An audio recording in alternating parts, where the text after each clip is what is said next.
देखो मैं अगर क्रिस्टल लैटिस की बात करूं तो आप ये कह सकते हैं भाई हमारे पास में जो भी क्रिस्टल लैटिस है वो टोटल 13 टाइप के क्रिस्टल सिस्टम पॉसिबल होते हैं। आप सभी ने पढ़ा होगा, जिनके नाम भी आपने सुने होंगे। मैंने कहा मैं आपसे ये कह सकता हूँ, देयर आर 13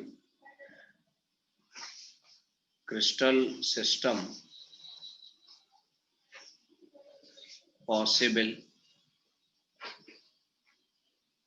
known as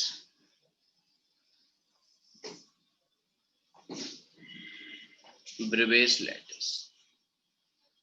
मैंने कहा टोटल 13 क्रिस्टल सिस्टम पॉसिबल होते हैं जिनको हम ब्रिवेस लैटिस का नाम दिया करते हैं। अच्छा देखो, अगर हमसे स्पेशली कहा जाए कि 2D में 2 डायमेंशन में कितने क्रिस्टल सिस्टम पॉसिबल होते हैं, तो हम कहेंगे in 2D there are 5 crystal system.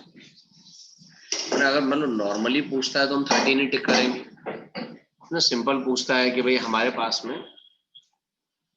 अच्छा मैंने 13 क्यों लिख दिया, ये कौन सा नंबर कहाँ से याद आ गया मुझे, है ना। मैंने कहा ठीक है, हमें टोटल जो है वो हमारे पास 14 क्रिस्टल सिस्टम होते हैं जिनको हमने ब्रिवेस लैटिस का नाम दे रखा है। और अगर हमसे 2D में स्पेशली पूछा जाएगा भाई 2D में कितने होते हैं, तो हम बता देंगे भाई हमारे पास में टोटल 5 क्रिस्टल सिस्टम पॉसिबल होते हैं जो कि 2D में हुआ करते। वैसे सिंपल हम लोग बताते रहेंगे भाई हमारे पास में 14 जो सिस्टम है वो पॉसिबल रहेंगे, कोई दिक्कत नहीं है भाई। मैंने कहा देखो हमारे पास में नो डाउट क्रिस्टल लैटिस को पढ़ने के लिए हमने आज से पहले एक टर्म डिफाइन किया था जिसे हम यूनिट सेल का नाम दिया करते हैं। मैंने कहा हमने आज से पहले एक टर्म डिफाइन किया जैसे यूनिट सेल का नाम दिया जाए, सभी ने पढ़ा होगा, मैं क्या ही आपको ऐसा बताऊं। हम सभी ने सुना कि भाई जो हमारे पास यूनिट सेल है that is the smallest portion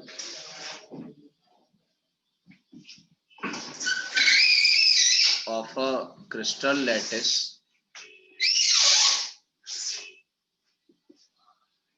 which when increases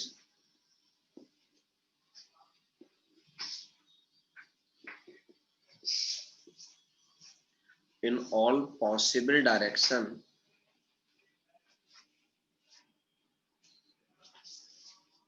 we get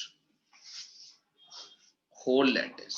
ठीक, मैंने हम सभी ने ये बात सुन रखी है भाई हमारे पास में अगर मैंने कहा क्रिस्टल यूनिट सेल की बात करें तो किसी भी क्रिस्टल लैटिस का वो स्मॉलेस्ट पोर्शन जिसे अगर हम ऑल पॉसिबल डायरेक्शन में बढ़ा दें तो हमें पूरा का पूरा एक लैटिस मिल जाता है।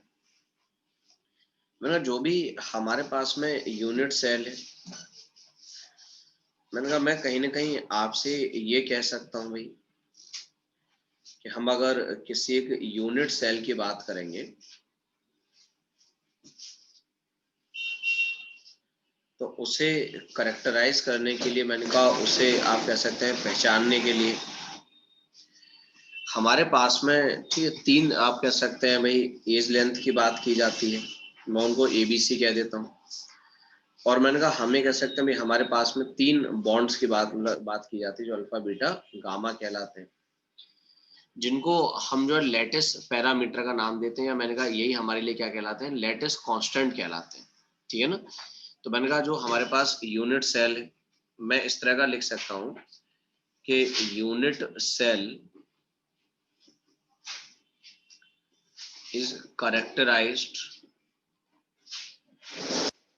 by lattice parameters, और इन्हीं को मैंने कहा हम क्या बोलते हैं, लैटिस कांस्टेंट बोलते हैं। लैटिस कांस्टेंट जो कि एक्सियल लेंथ हमारे पास में ABC एज लेंथ, और मैंने कहा एंगल होते हैं अल्फा बीटा गामा। मैंने कहा ये टोटल 6 हमारे पास में आप कह सकते हैं लेटेस्ट पैरामीटर होते हैं जिनसे हम किसी भी यूनिट सेल को करेक्टराइज करते हैं कि भाई हमारे पास में यूनिट सेल क्या होगा उसके बारे में हम बताया करते हैं। मैंने खैर वो कोई प्रॉब्लम नहीं है। अच्छा ये जो मार्क करने का तरीका होता है वो ये है कि जैसे ये ए वाली एज लेंथ है, मैंने कहा तो इसके अपोजिट वाला जो एंगल है वो अल्फा मार्क किया जाता है। मैंने इसके अपोजिट वाले एंगल को अल्फा मार्क कर दिया। जैसे ये बी वाला एज लेंथ है तो बी के अपोजिट वाला बीटा मार्क करते हैं और सी के अपोजिट वाला गामा मार्क करते हैं। इनका जो अल्फा बीटा गामा मार्क करने का सिस्टम है वो ऐसे बनाया गया है कि ए के अपोजिट वाला मैंने कहा अल्फा मार्क किया जाता है, बी के अपोजिट वाला मैंने कहा बीटा मार्क किया जाता है और सी के अपोजिट वाला जो है वो गामा मार्क किया जाता है। ना हमारे पास में जो 7 क्रिस्टल सिस्टम होते हैं जिनमें आप कह सकते हैं भी अदर क्रिस्टल सिस्टम एग्जिस्ट करते हैं, तो मैं एक बार उनके बारे में आपको बता देता हूँ। भाई हमारे पास में मैंने कहा टोटल क्या होते हैं, 7 क्रिस्टल सिस्टम पॉसिबल होते हैं। और मैं अगर उन 7 क्रिस्टल सिस्टम की बात करूं तो क्योंकि आपने आज से पहले नो डाउट पढ़े होंगे, तो मैंने कहा जैसे हमारे पास जो 7 क्रिस्टल सिस्टम है जिसमें मैंने कहा क्यूबिक है, इसके अलावा मैंने कहा टेट्रागोनल है, या हम जानते हैं भाई ऑर्थोरोम्बिक है, या सिंपल मैंने कहा इसको हम रोम्बिक कह सकते हैं, या फिर आप कह सकते हो भाई हमारे पास में मोनोक्लिनिक है, हेक्सागोनल है, रोम्बोहेड्रल है,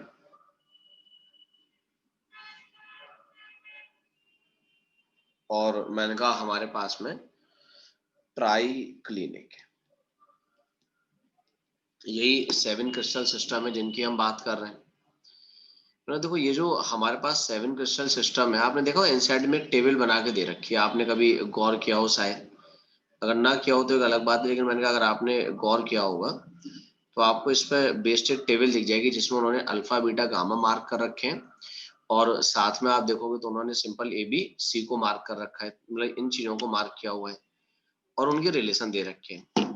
तो वैसे मैं ये नहीं कहूंगा कि मतलब ये जो कोई बहुत ज्यादा फ्रिक्वेंटली पूछे जाने वाला क्वेश्चन है, बहुत फ्रिक्वेंटली नहीं पूछा जाता, लेकिन हो सकता है कि भाई जिस किताब को आप फॉलो करते हो उसमें आपको मिल जाएगा, या मे बी पॉसिबल कि मतलब किसी एग्जाम में हो सकता है कोई पूछ लिया है। देखो आजकल एग्जाम का ट्रेंड का भरोसा तो रहा नहीं है, एग्जाम में आप भी देख रहे हैं कुछ भी किसी भी टाइप का आ जा रहा है, मतलब भरोसा नहीं कि मतलब स्टैंडर्ड टाइप का ही आएगा, हो सकता है किसी भी टाइप का आ जाए। तो मैंने कहा वो मैं आपको बता देता हूँ कि इसमें हमारे पास जो भी एक्सियल लेंथ है वो सब किस तरह से अरेंज किए जाते हैं। मैंने एक तो हम इन सबके लिए एज लेंथ को मार्क करेंगे कि भाई जो भी एज लेंथ क्या होंगे, और मैंने कहा दूसरा हम इन सबके लिए जो वो एक्सियल एंगल्स को मार्क करेंगे कि भाई हमारे पास में एक्सियल एंगल क्या हो। अगर आपको याद हो मैंने कहा हमारे पास जो एज लेंथ का ऑर्डर है वो मैं कुछ ऐसे लिख सकता हूँ भाई, यहाँ पे A equal to B equal to C, A equal to B not equal to C, A B C तीनों में कोई इक्वल नहीं होता है, और मैंने कहा उसके बाद में ना इस ऑर्डर को रिपीट कर दो। मतलब रिपीट करने का ऑर्डर मतलब है क्या, इस ऑर्डर को दोबारा से लिखते चलो। तो मैंने कहा A not equal to B not equal to C, इसके ऊपर वाला फिर लिख दो A equal to B not equal to C, उसके ऊपर वाला फिर लिख दो A equal to B equal to C, और मैंने कहा जब ये रिपीट हो गया तो लास्ट वाले में A not equal to B not equal to C लिख दो। कोई दिक्कत नहीं, मैंने कहा ये काम बन जाएगा। रही बात एक्सियल एंगल की, मैंने कहा एक्सियल एंगल कैसे कंपेयर करने, तो मैं बताऊंगा आपको। पहले तीनों में अल्फा बीटा गामा तीनों को 90 लिख दो, ठीक है ना। पहले तीनों में मैंने कहा 3 में पहले में अल्फा बीटा गामा तीनों को 90 लिखूं, तो मैंने कहा अगर मैंने पहले तीनों में अल्फा बीटा गामा तीनों को 90 लिख दिया है, अगले में मैंने कहा जो मोनोक्लिनिक है उसमें अल्फा और गामा को 90 लिखो और लिखोगे beta not equal to 90 degree. मैंने कहा हेक्सागोनल में अल्फा और बीटा जो है ये दोनों 90 होते हैं, और मैंने कहा एक एंगल गामा जो कि हमारे पास में 120 होता है। आप कह सकते हैं रोम्बोहेड्रल में अल्फा बीटा गामा होते तो बराबर हैं लेकिन 90 नहीं होता तीनों में से कोई भी। और मैंने कहा हमारे पास जो ट्राई क्लिनिक है जो कि मोस्ट अनसिमेट्रिक सिस्टम होता है, तो ना तो उसमें कोई एज लेंथ बराबर होती है और आप कह सकते हैं भाई नहीं उसमें कोई एंगल बराबर होता है, मतलब दोनों में से कुछ भी बराबर हमें नजर नहीं आता है। खैर कोई प्रॉब्लम नहीं, अगर मान लो नहीं बराबर है तो कोई हमें उससे तकलीफ भी नहीं है कि भाई बराबर क्यों नहीं, हम कोई उसके लिए लड़ाई भी नहीं करने जा रहे हैं। तो हमने कहा कोई ऐसी खास प्रॉब्लम नहीं है ना, सही है। तो मैंने ठीक है हम कम से कम इस टेबल को एक बार पढ़ लेंगे, तो हमें इतना तो आइडिया रहेगा कि भाई हमारे पास में अगर बाई चांस ये कंपेरिजन की बात आ जाए कि भाई कैसे कंपेयर करना है, तो हम कंपेयर तो कम से कम कर ही दिया करेंगे कि भाई इस तरह से उनमें एज लेंथ है, ये सब है, मैंने कहा ये सब बता दिया करेंगे, ये बता दोगे। और मैंने कहा एक ट्रेंड है जिसको ध्यान रखेंगे तो ये सब आराम से बता पाएंगे।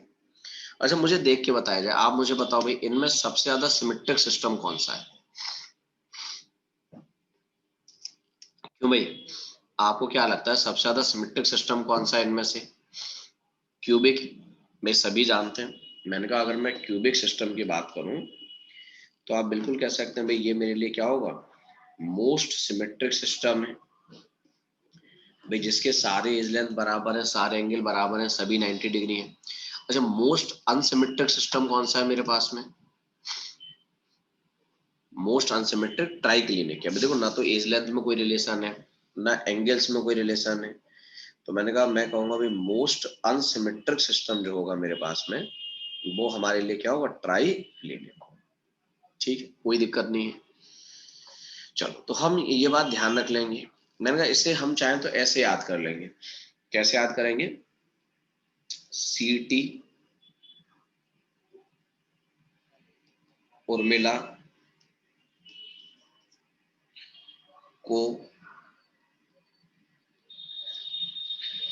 मारता है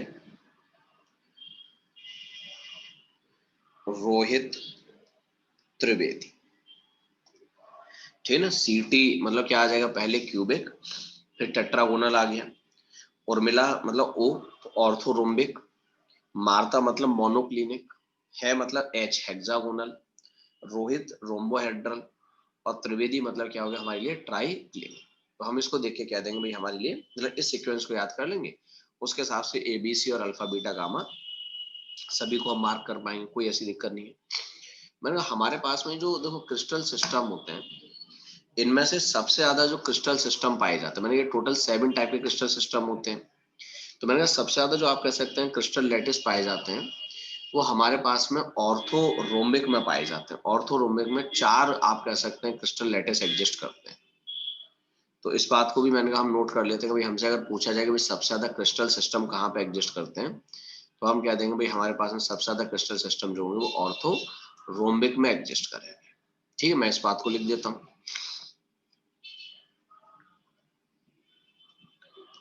maximum number of crystal lattice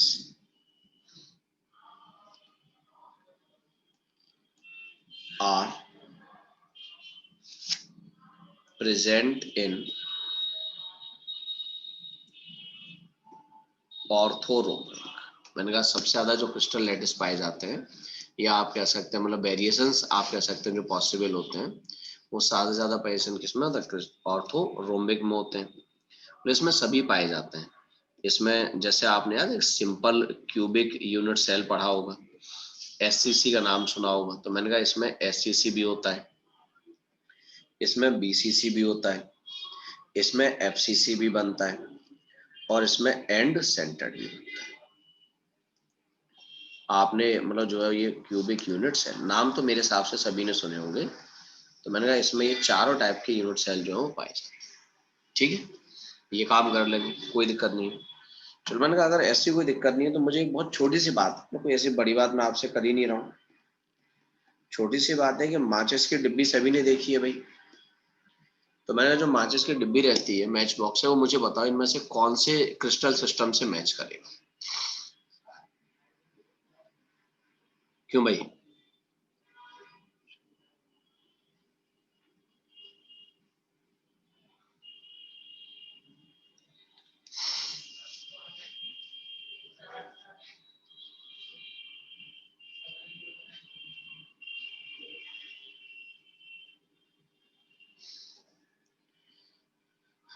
orthorhombic होगा। सभी जानते हो भाई, मैंने कहा अगर माचिस की डिब्बी को हम मैच करेंगे तो हम सभी कह सकते हैं भाई हमारे लिए क्या होगा, ऑर्थो रोम्बिक भाई, ठीक है। अल्फा बीटा गामा तीनों 90 होते हैं। और मैंने कहा अगर हम एबीसी की बात करेंगे तो हम ये बात जानते हैं भाई एबीसी इक्वल नहीं होते हैं, उसमें एज लेंथ तो बराबर होती है ना माचिस की डिब्बी के अंदर। तो मैंने कहा हम भी बिल्कुल कह सकते हैं भाई हमारे लिए। तो देखो जो भी हमारे पास में यूनिट सेल होते हैं, मैंने कहा हमने यूनिट सेल को आप जानते हैं कि भाई अलग अलग टाइप से मतलब क्लासिफाई कर रखा है कि सिंपल यूनिट सेल है ना, क्यूबिक यूनिट सेल जो भी है, तो उनको डिस्कस कर लेते हैं। चलिए तो नेक्स्ट हम लिखते हैं regarding types of unit cell.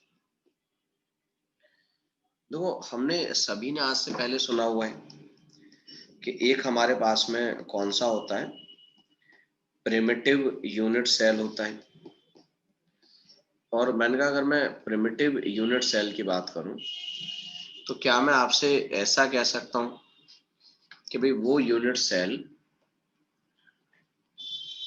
जिसमें कॉन्स्टिट्यूएंट पार्टिकल्स जो हैं, कॉन्स्टिट्यूएंट पार्टिकल अगर कॉर्नर पे पाए जाते हैं, constituent particles present only at corners, यानी कॉन्स्टेंट पार्टिकल सिर्फ कॉर्नर में प्रेजेंट हो, तो हम सभी ने देखा था कि भी उस टाइप के यूनिट सेल को हमने सिंपल क्यूबिक यूनिट सेल का नाम दे रखा था, या हम कह सकते हैं उसे हमने प्रिमिटिव यूनिट सेल का नाम दे रखा था।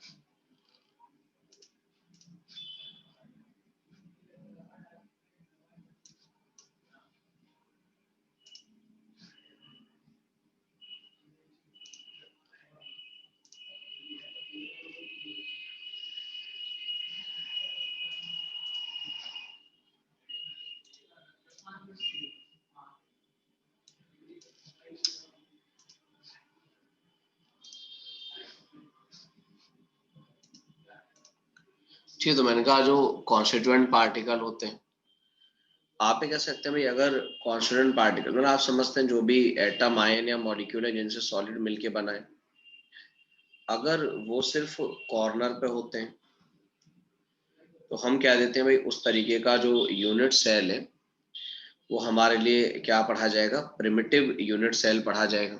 उससे हम प्रिमिटिव, स्क्रीन गायब हो गई, बड़ा मसला है। इस जिंदगी के अंदर बड़ी दुविधाएं हैं। ऐसा नहीं है कि अकेली आपकी जिंदगी में है, हमारी जिंदगी में भी है। कभी स्क्रीन चली जाती है, कभी कुछ चला जाता है। अब बताओ, अब स्क्रीन आ रही है, अब स्क्रीन दिख रही है ना, गुड, ठीक है। तो मैंने कहा ठीक है, मैंने कहा कि हमारे पास में अगर कॉन्स्टिट्यूएंट पार्टिकल सिर्फ कॉर्नर पे होते हैं तो इस तरीके के यूनिट सेल को हमने आज से पहले याद है सिंपल क्यूबिक यूनिट सेल का नाम दिया था। तो हम कह सकते हैं भाई ये हमारे लिए क्या कहलाएगा, सिंपल, मैं इसे एससीसी पढ़ता हूँ, सिंपल क्यूबिक यूनिट सेल है।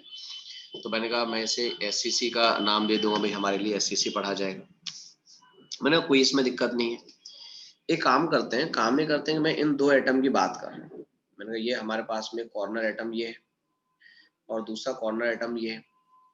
आप सभी को याद होगा कि भाई इस केस में जब हम कॉर्नर एटम की बात करते हैं तो वो सब कॉर्नर एटम एक दूसरे को टच करते हैं, भाई यही तो कहानी होती है हमारे लिए। और मैंने कहा जब सारे ही कॉर्नर एटम एक दूसरे को टच करते हैं और मैंने किसी भी रेडियस आर कंसिडर कर रखी है, प्लस आप जानते हैं भाई यहाँ से लेके यहाँ तक का जो डिस्टेंस हो एज लेंथ ए कहलाएगा। तो क्या आप सभी खैर इस बात से सहमति रखते होंगे कि भाई हमारे पास में ए और आर के बीच का जो रिलेशन होता है, मैंने कहा हम सभी जानते हैं भाई क्या होता है, ए इक्वल टू टू आर। इसमें कोई दिक्कत नहीं, हम सभी को मालूम भाई ए इक्वल टू टू आर लिखा जाता है, कोई ऐसी प्रॉब्लम भी नहीं है। प्लस मैं ये कह सकता हूँ कि all corner atoms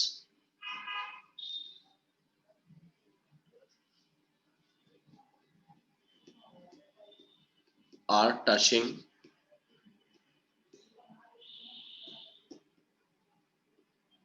each other, मैंने कहा जितने भी कॉर्नर एटम होते हैं वो सभी आप कह सकते हैं भाई एक दूसरे को टच करते हुए नजर आते हैं। तो हमारे लिए सिंपल क्यूबिक यूनिट सेल कहलाएगा जिसमें ए की वैल्यू 2r के बराबर लिखी जाएगी। कोई ऐसी खास दिक्कत भी नहीं होगी, मैंने कहा हम आराम से बात समझते हैं। और मैंने कहा ए आप समझ रहे हैं, मैंने सिंपल जो एज लेंथ है उसको ए लिखा हुआ है। अच्छा एक बात बताओ, वैसे तो मतलब कोई बड़ी बात है नहीं है तो बहुत छोटी सी बात है कि मैं अगर आपसे ये कहता कि जो हमारे पास यूनिट सेल है इसका वॉल्यूम क्या होगा, तो हम जानते हैं भाई एज लेंथ अगर ए है तो उसका वॉल्यूम क्या होगा हमारे पास में ए क्यूब हो जाएगा। बिल्कुल, बहुत बढ़िया। तो मैं आपसे एक और बात कहना चाहूंगा, बात ये कहना चाहूंगा मैं आप लोगों से कि जैसे मैं अगर किसी भी एक क्यूबिक यूनिट सेल की ही बात कर रहा था, मैंने कोई भी एक क्यूब कंसीडर कर रखा है,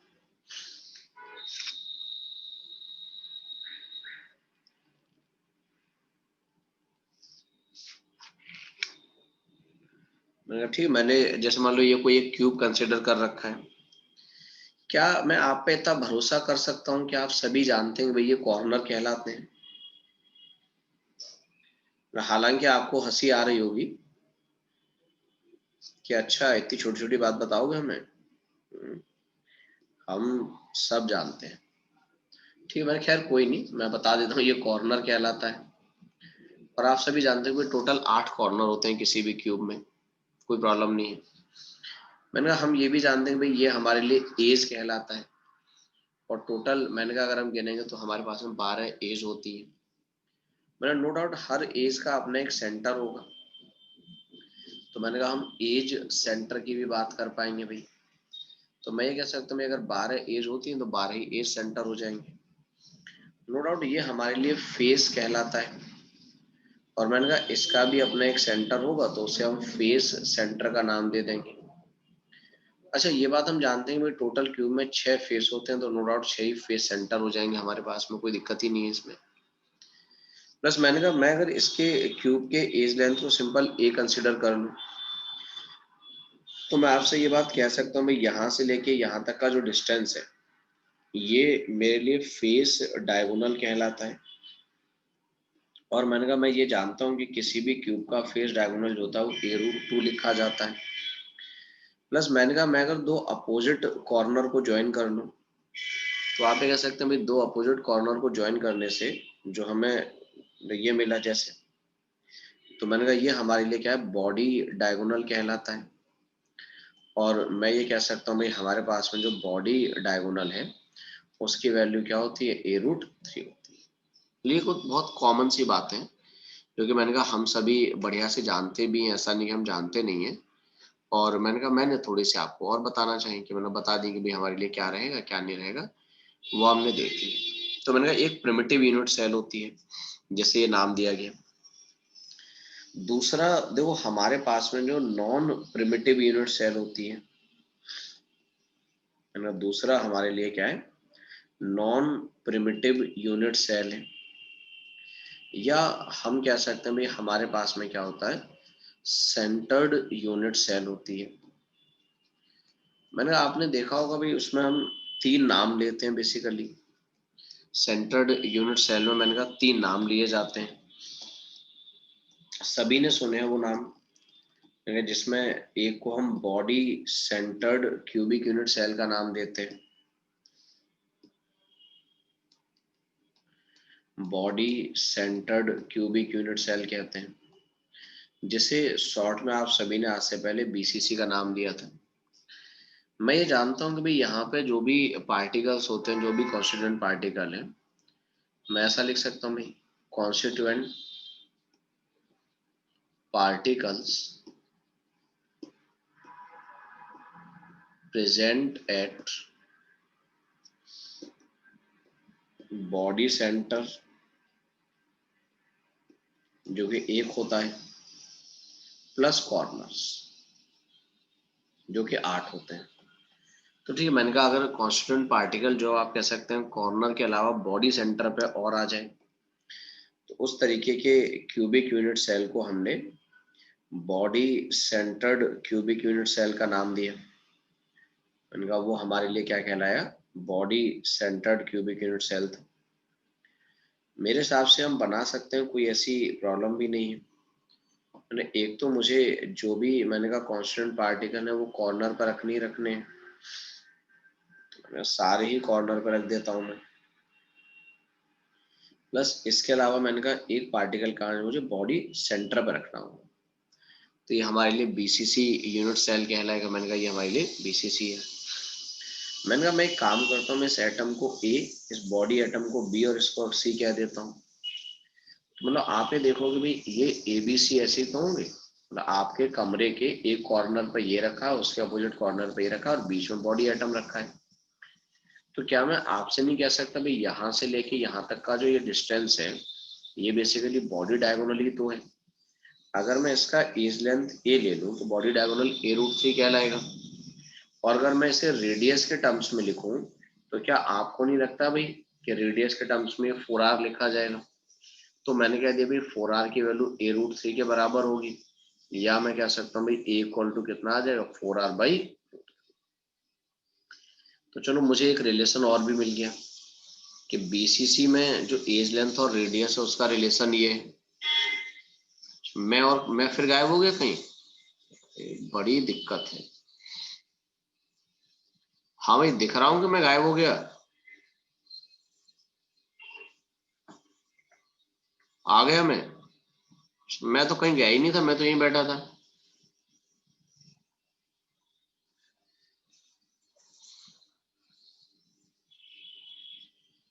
तो हो सकता है नेट की कोई प्रॉब्लम हो इसलिए वीडियो रुक गई हो। तो आ जा रहा बार बार लिख के आ जा रहा है कि मतलब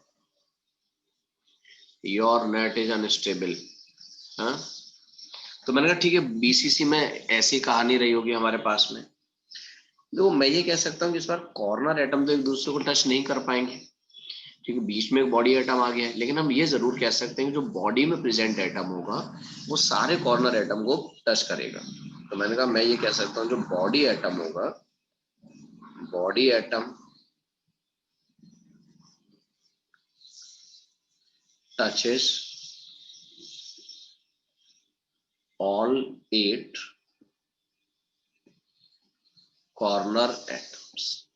ठीक है, मैंने कहा जो भी बॉडी एटम होगा मैं ये जरूर कह सकता हूँ भाई वो क्या होगा, जितने भी कॉर्नर एटम है सबको टच करता हो हमें नजर आएगा। तो वो दूसरा जो सेंटर्ड यूनिट सेल होता है, हम सभी ने नाम सुना है भाई। मैंने कहा face centred cubic unit cell कहलाता है, जिसे हमने शॉर्ट में एफसीसी का नाम दिया था।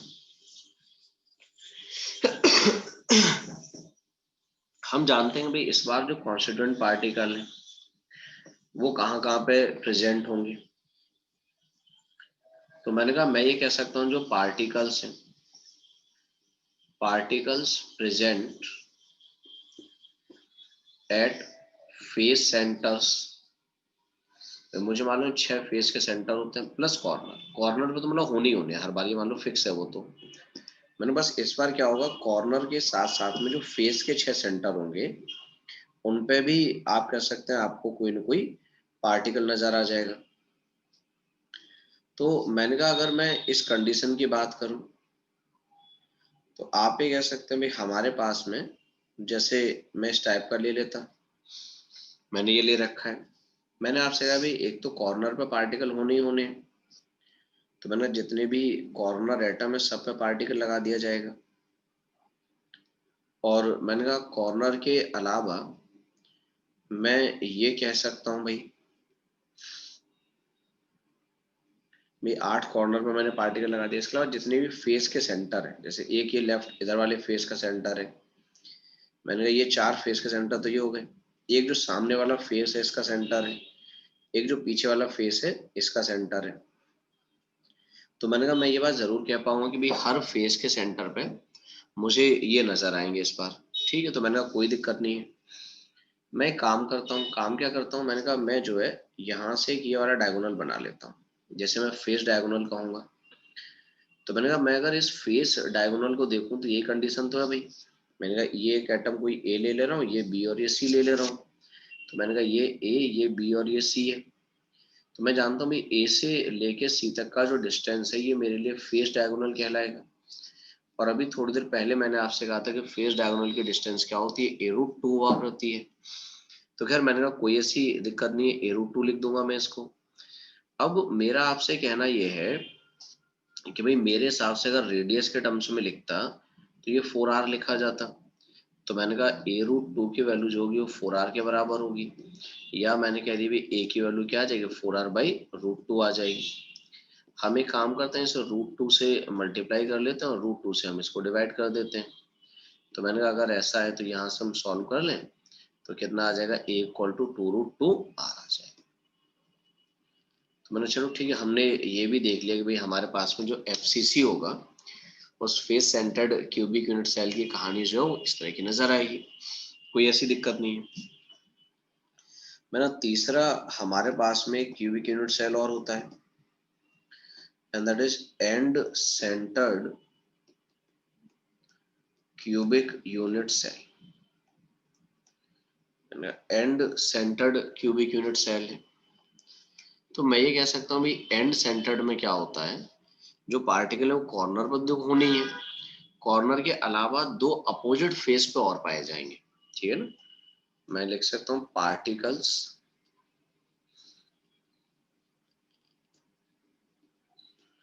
आर प्रेजेंट एट कॉर्नर्स, और मैंने कहा 8 कॉर्नर पर रहेंगे, +2 अप।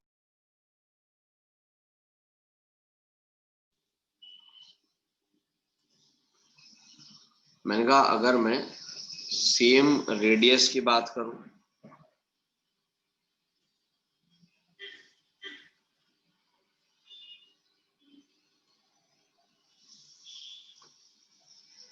अगर मैं सेम रेडियस की बात करूं डिफरेंट क्यूबिक यूनिट सेल के लिए, तो क्या मैं ऑर्डर ऑफ एज लेंथ लिख सकता हूं भाई, कि मेरे पास में ऑर्डर ऑफ एज लेंथ क्या होगा।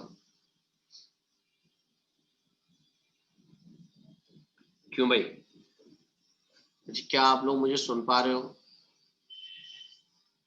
क्या आप लोग मुझे सुन पा रहे हो भाई, सुन पा रहे हो, अच्छा ठीक है। तो मैंने कहा मुझे बताया जाए इसके बारे में, मैंने कहा ऑर्डर ऑफ एज लेंथ मुझे बताया जाए, ऑर्डर ऑफ एज लेंथ क्या होगा।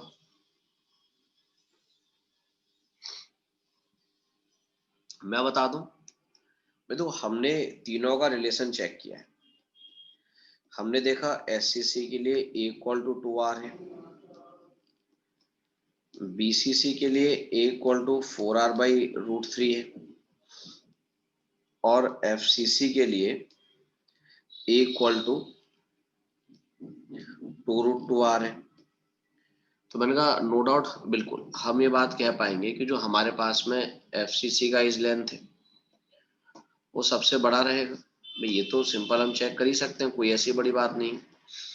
उसके बाद में मैंने कहा BCC का आ जाएगा और उसके बाद में SCC का आ जाएगा, तो कोई ऐसी प्रॉब्लम नहीं है।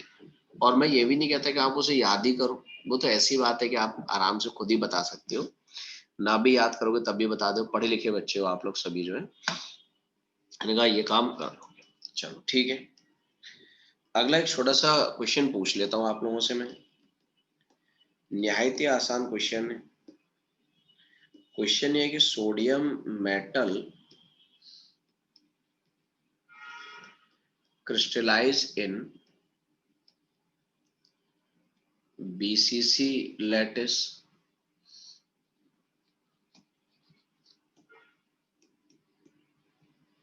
with cell age length A 42.9 angstrom,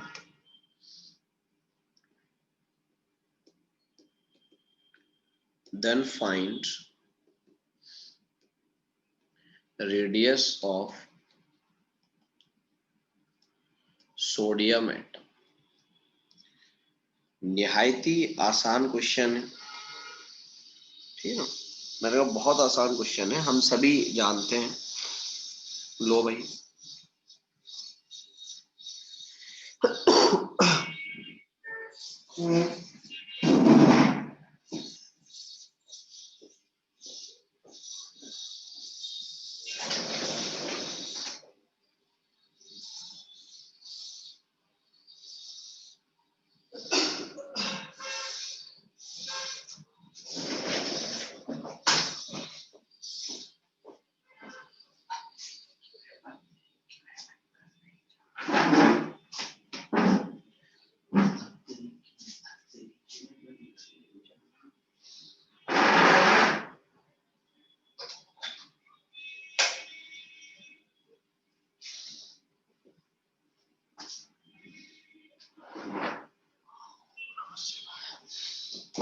18.3 angstrom, बिल्कुल बढ़िया, बहुत बढ़िया बात है भाई।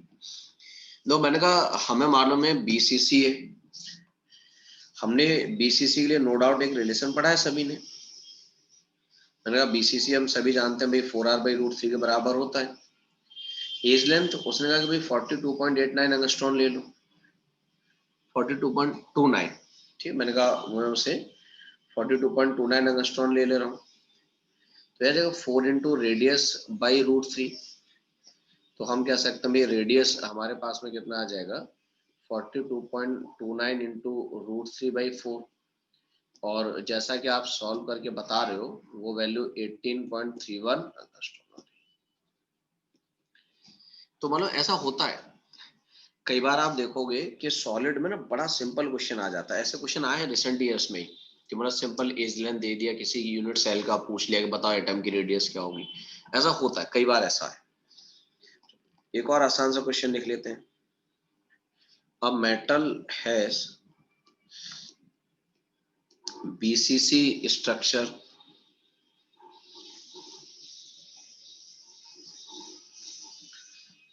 and age length of unit cell is 3.04 angstrom, then find volume of unit cell in cubic centimeter। ठीक, क्वेश्चन आप समझ ही रहे हो मेरा क्या है, और निहायत ही आसान क्वेश्चन है।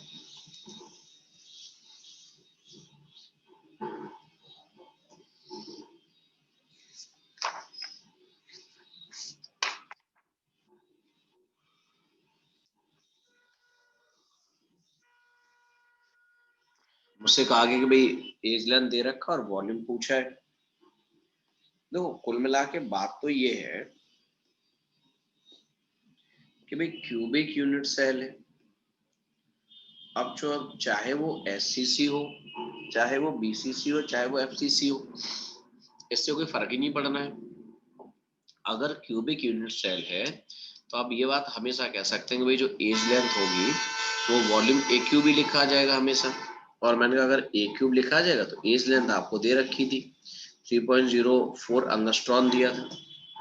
उसने कहा कि आप उसे कैलकुलेशन सेंटीमीटर में करके दिखाओ। तो हम जानते हैं भाई, हम सिंपल क्या करेंगे, जो हमारे पास में ठीक है एंगस्ट्रॉम में बदल देंगे। और मैंने कहा अगर हम इसे सॉल्व करेंगे जैसा कि आप बता रही है वैल्यू 2.8 इंटू 10⁻⁻23 सेंटीमीटर क्यूब आ जाए।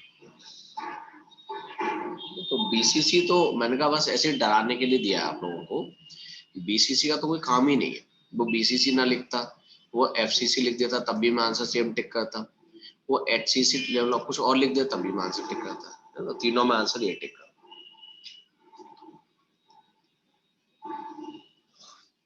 मेरा अगला क्वेश्चन है, फाइंड फ्रैक्शन unoccupied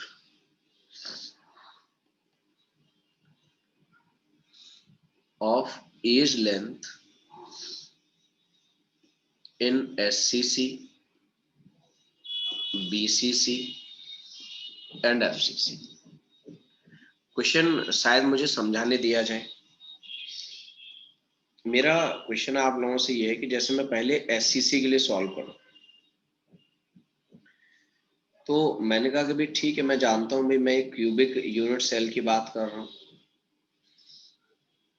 और मैंने कहा मैं ये भी समझता हूं कि भाई हमारे पास में जो SCC है उसमें एटम जो है वो कॉर्नर पे पाए जाते हैं। तो मैंने कहा वो अलग बात है कि SCC में कॉर्नर एटम दूसरे को टच ही करते हैं। तो मैंने कहा ये डिस्टेंस R होती है और एज लेंथ A होती है, तो एज लेंथ सिंपल 2R के बराबर होती है।